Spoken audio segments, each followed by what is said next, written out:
आपली मतं मांडली। विरोधी पक्षनेते राहुल गांधी यांनी काल या चर्चेमध्ये उपस्थित केलेल्या तीनही प्रश्नांची उत्तरं गृहमंत्री अमित शहा यांनी दिली। निवडणूक आयुक्तांच्या नियुक्तीमध्ये पारदर्शकता नाही असा आरोप गांधी यांनी केला होता। त्यावर उत्तर देताना देशामध्ये 73 वर्ष निवडणूक आयुक्तांच्या नियुक्तीसाठी कुठलाही कायदा नव्हता, पंतप्रधानच थेट त्यांची नियुक्ती करत असत, यावर आधी कधीही आक्षेप घेतला गेला नाही।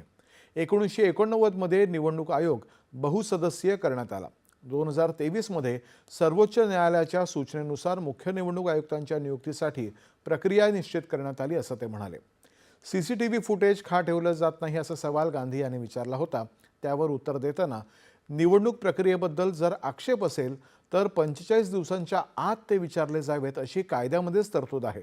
असं असताना 45 दिवसांमध्ये जर हरकत घेतली नाही तर फुटेज ठेवण्याचं कारण काय असं शाह म्हणाले।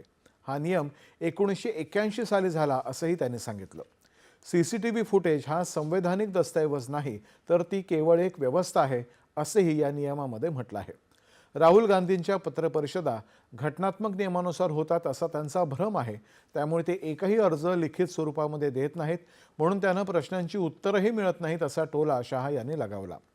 निवडणूक आयुक्तांना 2003 मध्ये कायदा करून संरक्षण देण्यात आलं असा आरोप गांधी यांनी केला। लोकप्रतिनिधी कायदा 1950 नुसार अधिकाऱ्यांना जे अधिकार आहेत तेच आम्ही दिले आहेत, त्यामध्ये कुठलेही बदल नाहीत असं उत्तरही त्यांनी दिलं।